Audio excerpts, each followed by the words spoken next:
So, I just got done watching that Diddy docu-series. Yes, I play for Netflix. Yes, you can judge me right now. I know they just bought Warner Brothers and are going to increase their price by $1,000, but I'm going to tell you this right now. If you have any reservations about Diddy, if you are on the fence, if you think he's not guilty, if you think that people are just trying to tear down a black man, I want to say this from the bottom of my heart. I am probably one of the most pro-black people you are ever going to see in your entire lives. I'm one of the people that love judging people on a very neutral scale. I am a human first and everything else second. I like to make sure that people get the just due diligence. I like to make sure people don't get led astray. That is my important duty on this earth. I watched this documentary and I was watching him in that hotel room. In the beginning, he starts off in a hotel room and he says, we got to figure out how to lie to these people. He's literally asking his lawyer, how do we lie to these people? That's what he says. He's pacing. He's pacing as if he is a general of his station, watching his maps caught fire, not knowing where the enemy is going to strike. He's stressed. You can see the stress. This is a man who spent a lifetime building a universe where he was the sun, the gravity, the author, and the critic. A universe of smoke, strobes, and sample loops. And I think to myself, the only thought that's going through my head when I'm seeing this footage, the only thought is, how did 50 Cent get this footage? How did 50 acquire that? What did he do? Did he bribe them? Did he? Nope. It's much funnier than you think. You see, throughout the entire documentary, Diddy is famous for not paying anybody around him. As a matter of fact, if you look and read the actual Bad Boy contract, you will see that artists don't actually get any of the money. A lot of his artists are homeless, broke, and oftentimes don't actually get the royalties, so they can't tour because they're not getting any money from the royalties. It is in the Bad Boy contract. People have known this for 20 years. It's very common in the Bad Boy contract. This is why people went to Suge Knight, mind you, on Death Row Records, because at least they got paid. This was insane to me to realize that he didn't pay his videographer. You probably be, am I lying? Look right here. Because I have it in the back. I had it behind me. He didn't pay him. So the videographer gladly gave him the things, and Diddy said, "Oh, it's messed up what they're doing. How they illegally got that." No, you didn't pay the person. You didn't pay him. He didn't pay Lil Rod when he made the For the Love album just before his arrest. Didn't pay him there. Didn't pay Kalina Harper. This is Kalina Harper, mind you. This is Kalina Harper. Kalina Harper is one of the women who were in Dirty Money, who actively defended him when the allegations came out. All she asked him for was $5,000 because she was trying to get money for lawyers so that she could get her child back. And Diddy said, I can't do that right now. And she called him asking. He always put it on the back burner. And he called her saying, this is a big favor. You know, I need you to do this. Now, this is important. He is the center of everything. He's everything. He's a disgusting, evil, and nasty, vitriolic, horrible person. And I don't hate people. I want to point this out. It is very hard for me to find the spirit and energy. It is very hard for me to even consider hating a person because I think actions are different from people most of the time. I think you can be a good person and have a few bad things you've done. I think most people are able to be changed. I truly do. I think everybody is worthy of redemption. Diddy is the only person on this planet that is currently alive right now that I think has not done a single good thing. I really do mean that. I mean that with my whole chest. I mean that with everything. It's disgusting.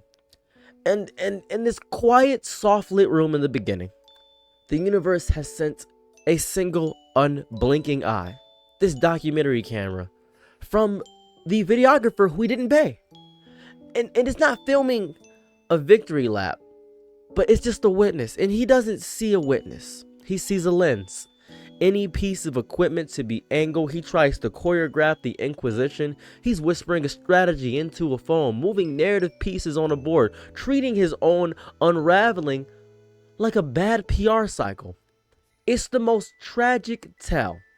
The man who mastered image cannot comprehend a reality that refuses to be imagined. It's crazy. He looks into the camera with a trembling, furious certainty. The certainty that if he just finds the right line, the right cadence, the right spin, he can bend the light back into a halo. But he doesn't know yet. He doesn't know that this is the worst thing he could possibly do.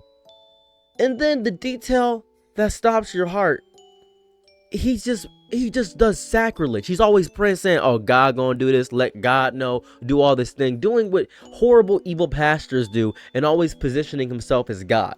Because when I'm watching this entire documentary, I'm watching every horrible thing he's done. And the most evil thing he's done was spin the narrative that Biggie and Tupac, these two right here, hated each other. My whole childhood, up until my brother told me, I thought that Biggie and Tupac hated each other. Then one day, we were at the library. My brother showed me this image. He said, no, they was chilling. They was smoking together. They had a great time. Diddy did it. Diddy was the one that messed things up. Diddy was jealous of Biggie because Biggie and Tupac was really cool and they was best friends. So Diddy wanted to get in on that, and he didn't have the aura or the charisma to actually do that. So my brother told me. That's exactly what he said. And I didn't know if I should believe it because my brother usually just says crazy conspiracy theories and it might be hip-hop beef that I didn't fully understand. Did you know that the East and the West Coast beef, the entirety of it, was simply because of Diddy? It's not because of, oh man, Bloods and Crips, all that stuff. No. It's because Diddy is so petty that he orchestrated a beef between Biggie and Tupac so they would hate each other. They would hate each other. That's what he did. And at first I didn't believe it. I wanted to see some proof. Obviously you want some proof behind this. So let's start with the first thing that happened after Biggie's funeral. The raw weeping heart of hip-hop grief. A city mourning a poet king. The allegation that he billed it to the entire estate. Oh, that's crazy. It's true. Because there was a lawsuit about it that Diddy won. Because he owned Biggie. He took the final sacred human act of goodbye and ran it through the accounting software. That's what he did. And it's not as if this was a made-up allegation. This has been known for years. Yeah, Diddy built the entire funeral to Biggie's estate. Diddy did that to Sean Combs. He built the entire thing to Biggie's estate. I was really perplexed by this. I said, oh, really? This is verified? Yeah, he won the lawsuit because legally he could do that. Morally, no, but legally he could do that. And he swept it under the rug. It's disgusting to do that. It's this inability to see where the ledger ends and the soul begins. It turns pallbearers into overhead. It turns eulogies into receivables. It reframes the entire friendship, a foundational bond in music history, as a client relationship. That's what happened. That's what happened. He charged the dead for their own mourning. Now this baffled me, obviously, but that's one of hundreds of things that he has done throughout this entire docuseries that destroyed me. I'd like to take a step back and talk about the beginning of how Diddy got his rise, because many people don't know what Diddy actually did. More than likely, you have heard a song that has been engineered or at least co-opted by Diddy. I was listening to some of the songs they were playing in the docuseries, and I said, oh my God, I didn't know Diddy was on this. So many things. He would interject himself into everything. And this is because of City College, 1991. 9 lives ended in a crush of chaos at a celebrity basketball game. It would have been legendary. The docuseries allegation reframes the aftermath. He said, all right, we got to corporately reconstruct. We got to use these deaths to show that this is good. This is good. He then put Bad Boy in his mother's name and in a partner's name, who I'll talk about later. He does this whole thing, this whole rigmarole, that his first instinct after 9 deaths isn't why, it's how. How do we shield the brand? How do we do that? And a lot of people think Diddy grew up in this hard gangster come up. He came from a private school. You went to Cranbrook. That's a private school. He came from a private school. He doesn't know about the streets, but he wanted that aesthetic. He craved the aesthetic so much that he became that. He's a paper gangster is what they call him in the docuseries. He is insane with it. Now, back to Diddy, if I could for a moment. Do you know when Diddy lost his life? When Diddy tragically lost his life? It was in LA. He didn't want to do that. As a matter of fact, in the docuseries, he said, I don't want to respond to Tupac talking mess about me because I really don't have any beef with him, because he's a really good friend. I don't understand where this is coming from. I feel like if I respond to the beef, it'll cause much anger. And people were saying, oh, Biggie's scared. Diddy was pushing the narrative that Biggie was scared. It's because that's what he was trying to do, trying to get under his skin and all this stuff. And there's recordings of Biggie saying, yeah, Diddy, Sean Combs, he was trying to make me seem like I was scared about everything. And it's just over and over again. And Tupac didn't know, because Tupac was in prison. Tupac was in prison for something he definitely did. He essayed a girl. So Tupac is not the most holy person of all time, but he looks like a saint compared to Diddy at this point. But that's what Tupac ended up going through, all this rigmarole and saying, hey, man, not gonna lie to you. Not gonna lie to you. I don't like you. F your clique and F your crew. And then I F your girl and I F you too. It's the whole thing. And he said he slept with Biggie's wife. And Biggie's wife had to come out saying he didn't do that. And Biggie said, I don't, you can say you did that, but I know what's going on. Obviously you hurt. But Biggie didn't want to go to LA at all. He felt the heat. He smelled the danger. The streets were singing a dirge for Tupac, and the air was electric with vengeance. And Diddy said, we should throw a party here. Let's throw a party here. Let's throw a party. Did you know after Biggie went to LA, he was supposed to go to Europe to start this world tour. He was going to be one of the first artists to actually get an international presence. He was supposed to go to Europe, and then Biggie was supposed to be in Time magazine. Diddy stole Biggie being on Time magazine. And the allegation says he was pushed, convinced that a safer trip to London was shelved for the more dramatic, dangerous, narratively satisfying return to enemy turf. This is the moment the movie producer in him overrode the human being. He stopped seeing Christopher Wallace, a father, a friend, a man with instincts. He saw the notorious B.I.G., a character in the epic East-West saga whose arc demanded a confrontation in a lion's den. He treated a man's fear as a plot point to be negotiated. That's what he did. And in that trade, lost Biggie's life. Diddy is completely responsible for the passing of notorious B.I.G. Christopher Wallace. And that was insane. Not a single person besides lawyers denies this. It's crazy. So there was this big thing. I made a community post about this, and I want to talk about this because I said Diddy basically admitted to taking the life of Tupac. Now, I'm going to explain what I mean by that.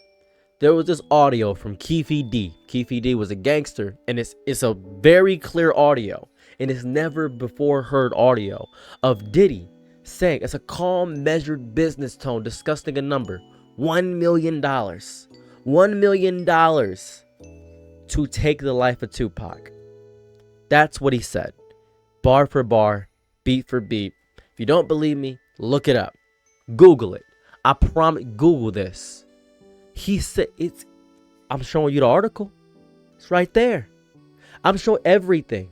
And the horror is in the cadence, the mundane administrative chill of it. This is the sound of power so absolute, so insulated, that it begun to speak the language of gods. Creation and destruction are just different kinds of procurement. It's a window into a psychology that is so devoid of human emotion. It's a menu where everything, even murder, has a price. And whether it's true is for a court. What it reveals is for us. It reveals whom a man who believed he could purchase the exception to the oldest law, thou shalt not kill. He did it. He did it. He did. He took. If he didn't take the life, let's say he didn't take the life. He still wanted to, really bad, and said he would pay somebody $1 million to do it, which he definitely wasn't going to pay because the shooter says, and he said, I didn't even get paid. That's what he said. I didn't even get paid.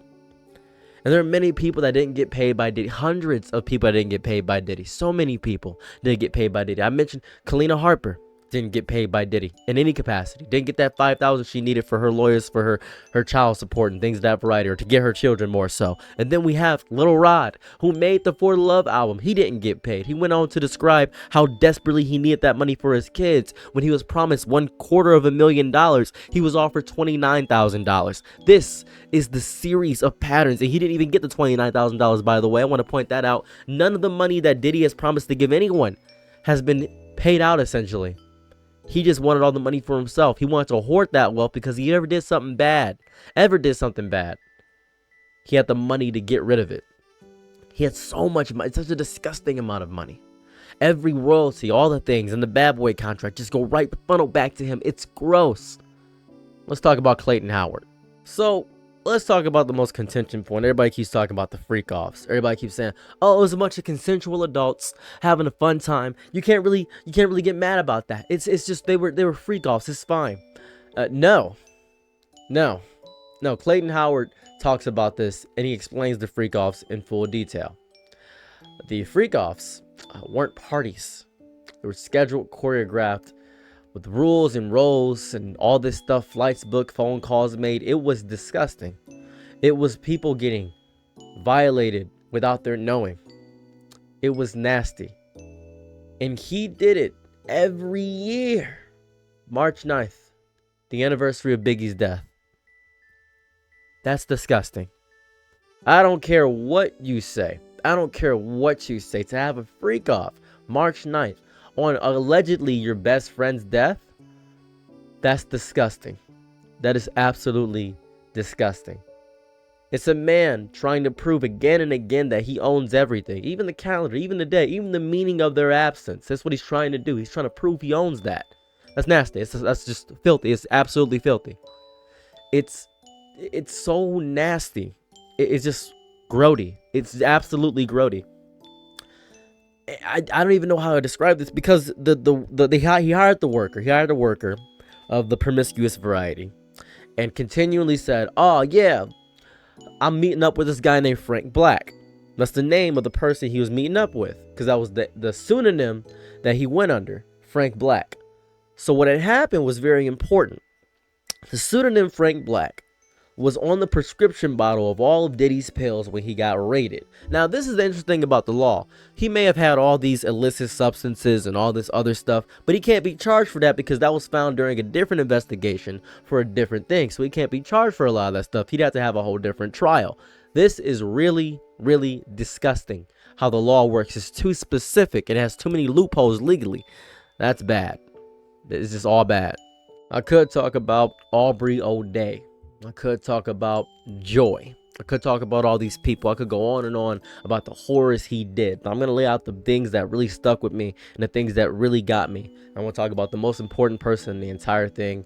And I'm going to end off the video on that, because this video could go on for eons and eons and eons. And talking about this stuff actually disgusts me to a very deep level. So I'm going to talk about, this is the main crux of what you want to understand about the Diddy documentary.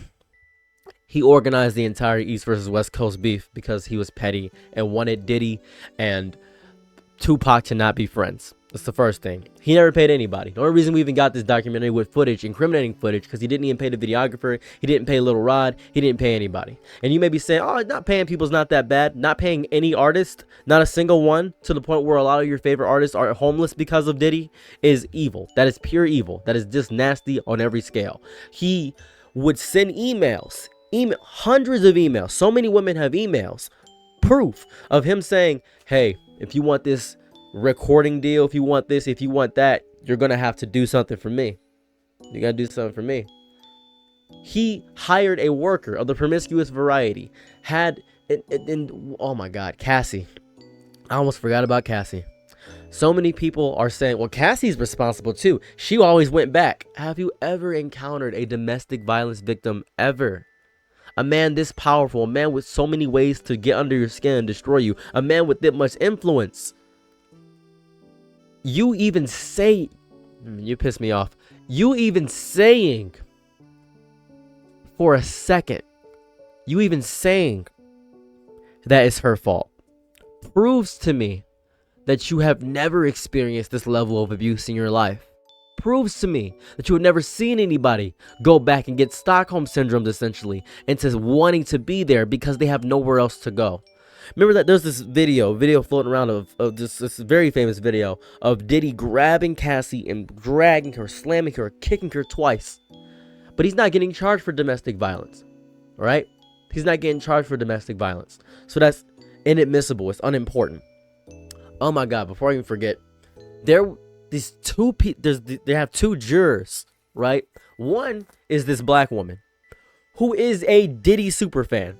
I have no other way to describe her as other than a Diddy superfan. She says, I was watching Diddy. I didn't really know him. I liked the music around him. I knew about him, but I didn't really know Diddy. I liked the music around him. And, you know, me and Diddy was making the same facial expressions sometimes. It was so funny. It was so cute. I didn't make eye contact with him because you weren't allowed to, but I was looking at his facial expression and I said, I'm making the same facial expression because some of the facts don't add up. And I think that stuff like that, because there was a woman named Capricorn Clark. She came up in there and explained how Diddy wanted to take the life of Kid Cudi, and she explained how she was kidnapped and how it was a horrifying thing. And Diddy has been shown to be violent over and over again, where many people have talked about how he will beat and abuse women, how he would destroy. If everybody in your circle says you beat women, guess what? You beat women. If people have video recordings of you beating women, you beat women. Nobody's even arguing that Diddy didn't beat women. He did it. Diddy horribly abused and destroyed people, and you could be saying, oh, what did she do? I keep hearing people say, what did he do? And it makes me understand that people, if they get big enough, you will have the most staunch, brain dead, worthless defenders of your character when you don't deserve it. You just don't.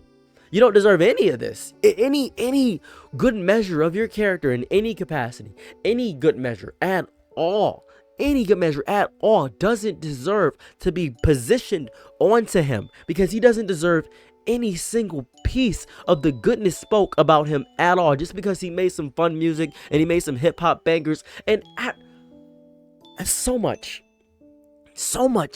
horrible stuff that he did. And it wasn't just random people making these allegations. These were people closely knit to him, such as the co-founder.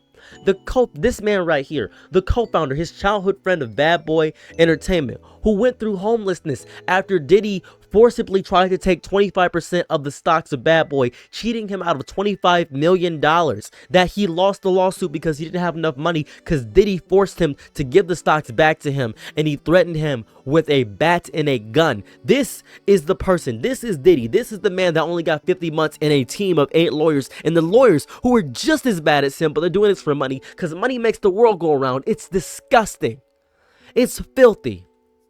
And even so, you know what's crazy about this? He even said on camera, he said, yeah, you know, I didn't want to talk about it because I was SA'd by Diddy as well, and it's demasculating to talk about, because, you know, men don't really talk about that kind of stuff. And it even furthers my point about the silent epidemic of male SA. It's so important.